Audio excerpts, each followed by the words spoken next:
India की top IT companies ने इस साल मिलकर जानते हैं कितनी हायरिंग किया? गैस करिए, सिर्फ 17। और पिछले साल सेम टाइम पीरियड में यह हायरिंग नंबर था 17,764। मतलब 17,000 से सीधे 17 हायरिंग पे आ गए। इसकी कोई प्रेस कॉन्फ्रेंस नहीं, कोई ब्रेकिंग न्यूज नहीं, कोई ट्वीट नहीं, बस क्वाइटली एक चीज ट्रांसफर हो गई इंडिया से बाहर, आईटी वर्कर से एआई कंपनीज की तरफ और पुराने मॉडल से नए मॉडल की तरफ। और ये ट्रांसफर अभी भी चल रहा है, हर दिन। और आज मैं आपको 5 स्पेसिफिक जॉब्स बताऊंगा, नाम, नंबर और प्रूफ के साथ, और एक फ्रेमवर्क भी दूंगा एंड में, जो आज रात से आप एआई में अप्लाई कर सकते हैं। आप आईटी प्रोफेशनल हो चाहे या बिजनेस ओनर, ये वीडियो आपकी सबसे काम की वीडियो है।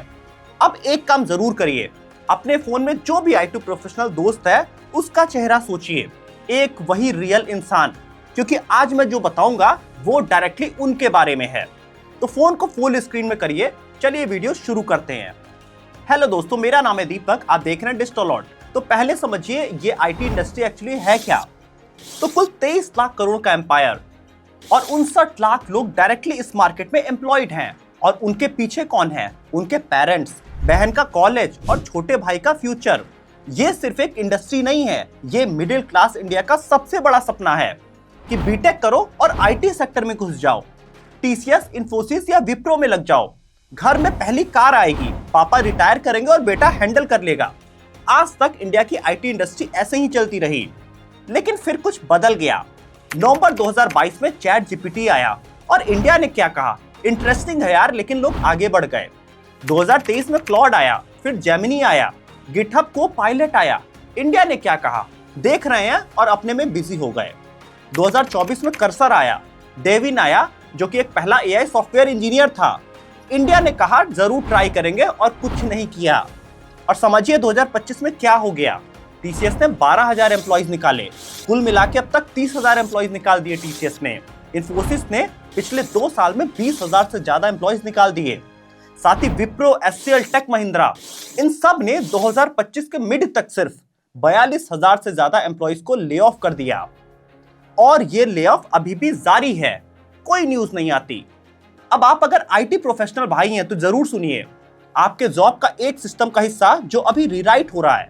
और बिजनेस ओनर अगर हैं तो आप समझ लीजिए, आपकी टीम का कॉस्ट, सैलरी, बेनिफिट, ट्रेनिंग, सब आपका कंपटीटर अभी डिसाइड कर रहा है कि क्या उससे एआई में रिप्लेस होना है या नहीं होना है। और अगर उसने एआई की चीजें आपसे पहले इंप्लीमेंट किया तो 2027 में वो आपसे 3 साल आगे निकल जाएगा। अब मैं आपसे 5 स्पेसिफिक जॉब्स के नाम लूंगा, एक एक करके इनके डिटेल्स में चलेंगे और एग्जैक्ट डेटा के साथ आपको सच दिखाऊंगा। चलिए शुरू करते हैं। तो सबसे पहली रिस्क पे जॉब है मैनुअल टेस्टर की। इंडिया में रफली 5 लाख से ज्यादा लोग मैनुअल टेस्टर का काम करते हैं। ये काम क्या होता है? सॉफ्टवेयर बनाओ और मैनुअली टेस्ट करो, हर बटन क्लिक करो, हर स्क्रीन चेक करो, बग को ढूंढो और रिपोर्ट लिखो। एक मिड साइज आईटी कंपनी में अब 500 डेवलपर्स होते हैं और उनके साथ होता है 80 से 100 क्वालिटी एश्योरेंस इंजीनियर की टीम, जिनकी एवरेज सैलरी 50 से 60 हजार होती है। अब समझिए 80 लोग काम कर रहे हैं, मतलब 48 लाख हर महीने सिर्फ टेस्टिंग के लिए। अब यहां समझिए एआई क्या करता है। प्लेराइट, टेस्ट आईएम और सेलेनियम एआई, इनको एक बार सेटअप करिए। 24 घंटे 7 दिन ये बिना रुके चलते हैं। जो टेस्ट केस एक क्वालिटी इंजीनियर एक दिन में करता है, वही काम एआई 10 मिनट में करता है। और कॉस्ट होती है महीने भर की बस सब्सक्रिप्शन, 48 लाख वर्सेस सिर्फ 1 महीने का सब्सक्रिप्शन। अब कंपनीज क्या चूज करेंगी? ये जॉब तो देखिए गई, मैनुअल क्वालिटी एश्योरेंस, हाँ ऑलमोस्ट ये जॉब्स फ्यूचर में चली जाएंगी। जो बचेगा वो जो एआई टेस्टिंग टूल्स को कॉन्फ़िगर करता है, मैनेज करता है और स्ट्रैटेजी बनाता है। बटन क्लिक करना अलग है, टूल को कंट्रोल करना बिल्कुल अलग है। और बिजनेस ओनर अगर आप हैं और आपने 10 से 15 मैनुअल क्यूएज हायर करके रखे हैं, तो आपका कंप्यूटर समझ लीजिए पहले ही स्विच कर चुका है एआई पे। अब समझते हैं दूसरी जॉब रोल के बारे में जो सबसे हाई रिस्क पे है, जूनियर सॉफ्टवेयर डेवलपर। इंडिया का सबसे बड़ा आईटी जॉब सेगमेंट, जो कि फ्रेश बीटेक से लेकर 3 साल के एक्सपीरियंस तक ये होते हैं। क्रूड ऑपरेशन, सिंपल एपीआईज और बग फिक्स करना, डॉक्यूमेंटेशन। अब समझिए 200 लोगों की स्टार्टअप जो कि एवरेज 30 से 40 जूनियर डेवलपर रखते हैं, जिनकी सैलरी 35 से 50 हजार के बीच होती है। इसका मंथली कॉस्ट आया 1.5 करोड़ सिर्फ जूनियर डेवलपर्स के लिए। अब cursor, GitHub Copilot, Claude Sonnet, ये टूल समझिए क्या करते हैं। ये सीनियर डेवलपर को कोड सजेस्ट करते हैं, कंप्लीट करते हैं और रिव्यू भी करते हैं। जो काम जूनियर इंजीनियर 3 दिन में करता है, सीनियर डेवलपर कोपायलट के साथ 4 घंटे में कर सकता है। मतलब एक सीनियर एम्प्लॉय और उसके साथ में एआई 3 से 4 जूनियर एम्प्लॉय की काम खा जाएगा। इस तरह की जॉब फ्यूचर में कंप्रेस होती जाएंगी। और गार्टनर ने भी कहा 2025 में इंडियन आईटी हेडकाउंट इंटेंसिटी 15 से 20% रिड्यूस हो रही है। मतलब वही काम 15 से 20% कम लोग कर रहे हैं। और जो बचेगा वही जो एआई को मैनेज करता होगा, कोड को रिव्यू करता होगा, आर्किटेक्चर डिसाइड करता होगा। वो रोल 5 लाख नहीं 12 से 15 लाख देंगे आपको। ये बिल्कुल अलग गेम है। अब समझते हैं तीसरा जॉब जो जाने वाला है। ये होते हैं आईटी सपोर्ट या हेल्प डेस्क वाले लोग। वो लोग जो फोन उठाते हैं। इनका काम होता है पासवर्ड रीसेट करवाना, रीस्टार्ट करवाना या बटन क्लिक करवाना। अब समझिए एक बड़ा बीपीओ एक कंपनी के लिए हेल्प डेस्क रन करता है जिसमें 200 एजेंट्स हैं। 3 शिफ्ट में 24/7 काम होता है जिसमें मंथली कॉस्ट 1.2 करोड़ आएगा। अब इंटरकॉम एआई, ज़ेनडेस्क एआई और fresh desk AI 80% common queries यही हैंडल कर लेते हैं आज 2 सेकंड में बिना होल्ड पे रखे। बचा 20% जो जेन्युइनली कॉम्प्लेक्स क्वेरीज कस्टमर की आती हैं, वहां पे इंसान चाहिए। अब कंपनी समझिए क्या करती हैं। 200 पर्सन की टीम अब 40 से 50 लोग की होने वाली है। कोई ले ऑफ अनाउंस नहीं होगा, बट एट्रिशन के थ्रू टीम ऑटोमेटिकली श्रिंक हो जाएगी। अब 15,000 महीने का एआई चैटबॉट वर्सेस 5 लाख पर महीने की टीम। कोई भी कंपनीज ये चीजें कैलकुलेट कर चुकी होंगी। अब समझिए चौथा जॉब रोल जो जाने वाला है, ये है डेटा एंट्री या बीपीओ एनालिस्ट। नीति आयोग ने अक्टूबर 2025 में ऑफिशियल रिपोर्ट में लिखा, वर्स्ट केस में सीएक्स सेक्टर में 20 लाख से ज्यादा जॉब जा सकती हैं। ये गवर्नमेंट का अपना डेटा है। एक insurance company 50 data entry operators hire करती है, 25,000 सैलरी सबको देती है, जिसमें एक्सेल शीट भरना होता है, फॉर्म प्रोसेस करना होता है, इनवॉइसेस चेक करने होते हैं। कुल मंथली कॉस्ट होता है 12.5 लाख से ज्यादा। अब ओसीआर प्लस एआई समझिए क्या करता है। स्कैन डॉक्यूमेंट देखता है, फॉर्म ऑटोमेटिकली फिल करता है। यहाँ पे एक्यूरेसी 95% से ज्यादा है। और कॉस्ट समझिए 5,000 से 20,000 महीने के अंदर ये काम हो जाएगा। और इस टाइप की जॉब चली जाएंगी। ये सबसे फास्ट डिस्प्लेसमेंट है, इसमें कोई ट्विस्ट नहीं है। Rule based, repetitive, data driven, ये सब एआई का फेवरेट काम है। अब 5वां जॉब रोल सिखाते हैं जो खत्म होने वाला है भारत से। जूनियर बिजनेस एनालिस्ट या रिपोर्ट राइटर। ये वो लोग हैं जो एक्सेल में डैशबोर्ड बनाते हैं, पावर पॉइंट प्रेजेंटेशन लिखते हैं क्लाइंट के लिए, वीकली रिपोर्ट, डेटा कलेक्ट करते हैं, फॉर्मेट करते हैं और भेज देते हैं। अब समझिए 100 लोगों की कंसल्टेंसी है जिसमें 15 बिजनेस एनालिस्ट हैं जूनियर लेवल पे, जिनकी सैलरी 40 से 60,000 रुपए महीना है। मतलब मंथली 75 लाख का कॉस्ट आया। अब उनके काम का 60% काम रिपोर्ट बनाना होता है, डैशबोर्ड अपडेट करना और समरी लिखना। अब यही काम table you AI, power BI Copilot और जूलियस एआई, यहाँ पे सीएसवी अपलोड करिए, डैशबोर्ड रेडी हो जाएगा, डेटा डालिए, इनसाइट जनरेट हो जाएगा और रिपोर्ट क्लॉड को डेटा दीजिए, 10 मिनट में पॉलिश डॉक्यूमेंट आपको दे देगा। मतलब जूनियर बिजनेस एनालिस्ट की जॉब बहुत बड़ी खतरे में है। अब सीनियर बिजनेस एनालिस्ट जो है, जो कि बिजनेस को समझता है, स्टेक होल्डर्स मैनेज करता है, स्ट्रैटेजी डिसाइड करता है, उनकी जॉब सेफ है। और यही एक पैटर्न है इन 5 जॉब्स में, जो मैं अगले सीन में आपको बहुत आसानी से एक्सप्लेन करता हूं। अब तुम्हें मैं बता देता हूं एक्चुअली ये साइलेंट डिस्प्लेसमेंट होता कैसे है, क्योंकि ये वो नहीं है जो तुम सोच रहे हो। तुम सोचते हो एक दिन न्यूज आएगी कि कंपनी ने 10,000 लोगों को निकाला, प्रेस कॉन्फ्रेंस किया, फिर सीईओ सॉरी बोलेगा और लिंक्डइन पे सैड पोस्ट डालेगा, तब शायद कुछ सीरियस आप लेंगे। ये एक्चुअली होता नहीं है। होता क्या है, तुम्हारा मैनेजर बुलाता है क्वार्टरली रिव्यू के लिए और ईयर परफॉर्मेंस थोड़ी वीक है, पीआईपी देता है 90 दिन का और 90 दिन बाद कहता है हम तुम्हें फिट नहीं देख रहे हैं, ग्रेसफुल एग्जिट मिल जाता है। या फिर कॉन्ट्रैक्ट रिन्यूअल डेट आता है और इस बार कॉल आता है बजट थोड़ा टाइट है यार, नेक्स्ट क्वार्टर में फिर देखेंगे, और वो नेक्स्ट क्वार्टर आता ही नहीं है। इसी को कहते हैं साइलेंट डिस्प्लेसमेंट। कोई ले ऑफ नहीं, कोई न्यूज नहीं, बस एक रोल जो कभी रिफिल नहीं होगा। और नैस्कॉम की फाइनेंशियल ईयर 26 की रिपोर्ट देखें तो रेवेन्यू है 6.1% की ग्रोथ और नेट जॉब एडिशन इंडिया में 1,35,000। मतलब रेवेन्यू बढ़ रहा है, जॉब नहीं बढ़ रही है। मतलब एआई से प्रोडक्टिविटी इतनी बढ़ गई है कि कम लोग ज्यादा काम कर ले रहे हैं, और वो लोग जो निकाले गए उन्हें पता ही नहीं चल रहा कि ये एआई की वजह से था। उन्हें लगा मेरे तो परफॉर्मेंस में प्रॉब्लम होगा, बजट कट हुआ, बैड लक ये नहीं था, ये सिस्टमैटिकली अननेसेसरी हो गए रूल्स में। अब अगर आप बिजनेस ओनर हैं तो एक सेकंड सुनिए, आपका कंप्यूटर अभी क्या कर रहा है? उसने अपनी क्वालिटी एश्योरेंस की टीम को 80 से 20 कर दिया और वो एआई की टेस्टिंग टूल्स यूज कर रहा है। उसने जूनियर डेवलपर की टीम आधी कर दिया और गिटहब कोपायलट यूज कर रहा है। अब उसका कॉस्ट स्ट्रक्चर 30 से 40% कम हो गया है। वो आज अपना प्रोडक्ट आपकी कीमत पे बेच सकता है और फिर भी मार्जिन कमा सकता है। आप सोच रहे हैं आपको क्लाइंट क्यों नहीं मिल रहा है? क्योंकि आपका कॉस्ट ज्यादा है, आपकी स्पीड स्लो है, आपका मार्जिन थिन है। और एक और चीज जो मैं अकेले बोल रहा हूं, ये सिर्फ जॉब लॉस नहीं है, ये सबसे बड़ा वेल्थ ट्रांसफर है। जब एक आईटी कंपनी 1000 लोगों को निकालती है तो 50 लाख मंथली उनकी सेविंग होती है।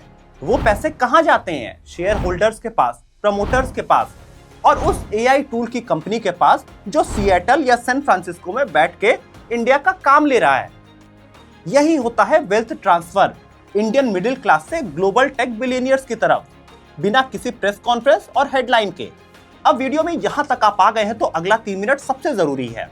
क्या आपको पता है इंडिया में कितने % प्रोफेशनल्स एआई टूल्स यूज करते हैं रेगुलर बेसिस पे? तो अर्नस्ट एंड यंग की एक रिपोर्ट बताती है कि अभी इंडिया में 38% प्रोफेशनल्स जेन एआई टूल रेगुलरली नहीं यूज करते हैं। मतलब 2 में से ऑलमोस्ट 1 आदमी एआई टूल नहीं यूज कर रहा है, और जो नहीं यूज कर रहा है वो मार्केट में पीछे है। और ये सिर्फ एक डेटा पॉइंट नहीं है, 2024-25 के आईटीज के प्लेसमेंट ही देख लीजिए। 38% से ज्यादा स्टूडेंट अनप्लेस्ड रहे। 10 साल पहले तक करीब करीब ये नंबर 2 से 4% होता था। आईटी वाले अनप्लेस्ड ये नॉर्मल न्यूज नहीं है, ये एक सिग्नल है कि एंट्री लेवल स्किल की वैल्यू अब सिस्टमेटिकली ड्रॉप हो रही है। आपको एक कहानी सुनाता हूं। समझिए पुणे की एक मिड साइज आईटी कंपनी थी, 60 जूनियर डेवलपर थे उनके पास, 5 साल से चल रही थी। 2023 में उनके मैनेजमेंट ने सोचा एआई में एक्सपेरिमेंट करते हैं, लेकिन टीम ने बोला अभी रुकते हैं। डिसीजन वेटिंग का हुआ। अब मार्केट स्टेबल नहीं है और यहीं पे 2024 में उनके कंप्यूटर ने गिटहब कोपायलट अडॉप्ट कर लिया। सेम टीम साइज की डिलीवरी स्पीड 40% बढ़ गई और 2025 में वही कंप्यूटर आज 30% मार्केट में चीप है, सेम क्वालिटी 30% सस्ता, और वो पुणे वाली कंपनी अभी भी सर्वाइवल मोड में है। तो बिजनेस वाले लोगों, जो फाउंडर आज इंटीग्रेट करेगा वो 2027 में कंप्यूटर से 3 साल आगे जरूर होगा। और अगर आप आईटी से बिलोंग करते हैं और आप इस मैटर को सीरियस लेते हैं तो अभी भी समय गया नहीं है। अगले 1 साल में आप खुद को एआई स्किल्ड करिए। अभी तक आप अगर बिल्कुल कंफ्यूज्ड हैं एआई में तो आपको सबसे इंपॉर्टेंट पार्ट पे लेके चलते हैं, और मैं वो आपको बताऊंगा जो कोई नहीं बोल रहा है। क्योंकि मेरा काम आपको डराना नहीं है, आपको एआई के लिए अवेयर करना है, क्योंकि सब कुछ खत्म नहीं हो रहा है। नेस्कॉम 2026 की रिपोर्ट सुनिए। Indian IT sector 26 lakh crore का है, 6.1% की ग्रोथ है, जिसमें अकेले एआई का रेवेन्यू है 84,000 करोड़। 1 साल में ये 2 गुना हो गया। और एक नंबर जो आपको जरूर होप देगा, इंडिया में एआई टैलेंट डिमांड अभी सप्लाई से डबल है। 12.5 लाख एआई प्रोफेशनल्स चाहिए 2027 तक। मतलब अगर आप एआई रोल में शिफ्ट करते हैं तो जॉब मार्केट आपका वेट कर रहा है। अब आता है सबसे बड़ा सवाल, कौन से जॉब रोल सेफ हैं? तो सबसे पहले समझिए, जहां पे जजमेंट चाहिए, जहां एक रॉन्ग डिसीजन करोड़ों रुपए का नुकसान कर दे, वहां एआई नहीं आ सकता। दूसरा समझिए, जहां पे रिलेशनशिप चाहिए, क्लाइंट ट्रस्ट हमेशा इंसान पे डिपेंड होता है, एल्गोरिदम पे नहीं। और तीसरी चीज, जहां पे क्रिएटिविटी चाहिए, जहां पे नया सोचा जाए, जो पहले ना एग्जिस्ट करता हो। मतलब जो भी ह्यूमन एआई रन करे, मॉनिटर करे, फिक्स करे, वो इंसान बहुत वैल्यूएबल है। लोग सोच रहे हैं एआई बर्बादी है, बट ये सबसे बड़ा रीडिस्ट्रीब्यूशन का मॉडल है जो इंडियन आईटी की हिस्ट्री में आज पहली बार हुआ है। रूल बेस्ड काम मशीन्स की तरफ जा रहे हैं, जजमेंट, क्रिएटिविटी, रिलेशनशिप और स्ट्रैटेजी, ये सब इंसान की तरफ आ रहे हैं। और जो इंसान एआई को मैनेज कर सकता है उसकी तरफ तो ये डबल स्पीड से आ रहा है। अब सवाल ये है, क्या एआई मेरी जॉब ले लेगा? अब आपको डिसाइड करना है कि आपको किधर खड़ा होना है। मैं आपको एक फ्रेमवर्क दे रहा हूं जिसे अगर आपने आज से अप्लाई किया, अगले 3 महीने में आप एआई में बहुत आगे निकल चुके होंगे। तो इस फ्रेमवर्क का नाम है शिफ्ट फ्रेमवर्क। बहुत ध्यान से समझिएगा। आईटी प्रोफेशनल्स के भी ये काम आएगा और बिजनेस ओनर्स के लिए भी बहुत जरूरी है। और अगर स्टूडेंट हैं तो हटिएगा मत वीडियो से। इसे आप आज से ही शुरू कर सकते हैं, इसके लिए कोई कोर्स नहीं चाहिए। तो शिफ्ट फ्रेमवर्क में सबसे पहले आता है एस, मतलब अपने रोल को स्कैन करिए। आज ही बैठिए, एक कागज निकालिए, अपने डेली टास्क लिखिए, 2 कॉलम बनाइए, एक तरफ जहां रूल फॉलो करते हैं आप, दूसरी तरफ जहां आप जजमेंट लगाते हैं। अब जो पहले कॉलम में आपने लिखा वो सब रोल वल्नरेबल हैं, मतलब वो रोल जा सकते हैं, और जो दूसरे साइड लिखा वो सेफ हैं। ये 20 मिनट की एक्सरसाइज है, ये आपको एग्जैक्ट पिक्चर देगी आपके लाइफ की और आपके कैरियर की। शिफ्ट फॉर्मूले में दूसरा आता है एच। इस हफ्ते एक टूल पे 1 घंटा रोज दीजिए। अगर आप क्वालिटी एश्योरेंस में हैं तो प्लेराइट ट्राई करिए, डेवलपर है तो कर्सर ट्राई करिए, बिजनेस एनालिस्ट हैं तो जूलियस एआई ट्राई करिए, और बिजनेस ओनर है तो make.com ट्राई करके अपनी एक चीज को, जो भी रिपीटेटिव प्रोसेस है, उसे आज ही ऑटोमेट करिए। और अगर स्टूडेंट हैं आप तो नोटबुक एलएम ट्राई कर सकते हैं। अपना एक सब्जेक्ट अपलोड करिए आज से ही और एआई से पढ़ाई शुरू करिए। अब शिफ्ट फ्रेमवर्क में आता है आई, मतलब इंटीग्रेट डेली। 21 दिन एक चीज डेली करिए, वो हैबिट बन जाती है। पहले 2-3 दिन ऑकवर्ड लगेगा। 2024 में जब मैंने भी पहली बार एआई यूज करना शुरू किया था, उस समय मुझे भी लगता था, लेकिन यहाँ मेरा एक फॉर्मूला है। आप एआई टूल को अपने होम स्क्रीन पर जरूर रखिए। ये काम इस वीडियो के बाद जरूर कर लीजिएगा। एआई ऐप आप अपने फोन के होम स्क्रीन पर लगा देंगे, जिसका मतलब होगा जो दिखेगा आप वही यूज करेंगे। अब आता है एफ, फ्रेम एज मैनेजर। तुम्हारी आइडेंटिटी एआई से कंपीट नहीं करती है, तुम्हारी आइडेंटिटी एआई रन करती है। तुम एम्प्लॉय नहीं, तुम मैनेजर हो एआई के। ये मेंटल शिफ्ट आपको सबसे इंपॉर्टेंट शिफ्ट देगा लाइफ में। मतलब आप एआई को मैनेज करने वाले हैं, एआई आपको मैनेज कभी नहीं कर सकता। और बिजनेस ओनर हैं अगर आप, तो एआई आपका कस्टमर नहीं है, आप एआई के सीईओ हैं। टूल्स आपके लिए काम करता है, वो आपका धंधा नहीं ले जाएगा। और शिफ्ट फॉर्मूले में 5वां चीज आता है T, teach what exactly you learn. मतलब जो भी आप सीखिए वो अपने टीम को बताइए, या एक पोस्ट लिखिए लिंक्डइन पे, या एक यूट्यूब पे शॉर्ट वीडियो ही बना के बताइए। जब भी आप किसी दूसरे को सिखाते हैं तो आपकी वैल्यू डबल हो जाती है और आपको रिप्लेस करना मुश्किल हो जाता है। शिफ्ट फ्रेमवर्क यही है, मतलब बदलिए। आज के कॉन्सेप्ट में बदलना है आपको, कोई भी ऑप्शन आपके पास नहीं है। पिछले 2 महीने में हमने आपसे कई सारे फॉर्म्स में जाना कि 90% से ज्यादा आप लोग चाहते हैं अगले 6 महीने एआई में ही इन्वेस्ट करना। तो हम आपके लिए पूरी एआई सीरीज प्लान कर रहे हैं। अगर आप आईटी प्रोफेशनल्स हैं तो आप अपना जॉब फ्यूचर प्रूफ कैसे बनाएंगे, और बिजनेस ओनर हैं तो एआई आपकी टीम का आउटपुट 10x कैसे करे, ये सब कुछ हम लेमन टर्म्स में, बिना जार्गन के, बिना कॉम्प्लेक्सिटी के आपको सिखाना चाहते हैं। सभी एआई की रियल स्किल जो कल से आपके काम आ जाए, और हम ये सब आपके लिए बिल्ड कर रहे हैं आपकी जरूरत के हिसाब से। इसीलिए डिस्क्रिप्शन में एक फॉर्म और है, इस बार 3 ही सवाल हैं। 2 मिनट में अपना नाम डालिए, अपना रोल बताइए और डिटेल में लिखिए वो सब काम जो आपके रोज के हैं, जो आप रिपीटेटिव देखते हैं, जो सबसे ज्यादा आपका समय लेते हैं। और ये मैं खुद एक एक डिटेल्स पढ़ रहा हूं। आप अपने उन सभी कामों को जो आप ऑटोमेट करना चाहते हैं हमें लिख भेजिए, और हम उस पर डिटेल पे काम कर रहे हैं। इस फॉर्म के बारे में हम वीडियो के एकदम एंड में इसलिए बता रहे हैं कि हम सिर्फ सीरियस लोग ही चाहते हैं। अगर आप आईटी प्रोफेशनल हैं, या फिर आप बिजनेस ओनर हैं, या फिर स्टूडेंट हैं, अपनी प्रॉब्लम्स लिख भेजिए जो आप एआई से ऑटोमेट करना चाहते हैं। और साथ ही इस वीडियो को अपने उस आईटी प्रोफेशनल दोस्त के साथ शेयर करिए जिसे लगता है सब कुछ ठीक है। अपने उस फाउंडर दोस्त के पास भेजिए जिसे लगता है कि एआई अभी फ्यूचर में देखेंगे। शायद ये 15 मिनट उनकी जिंदगी का सबसे इंपॉर्टेंट इन्वेस्टमेंट हो। दोस्तों, गेम जॉब का नहीं है, स्किल्स का है। सब्सक्राइब करिए क्योंकि ये सीरीज आपके काम आने वाली है। मिलते हैं अगली वीडियो में फिर से। जय हिंद।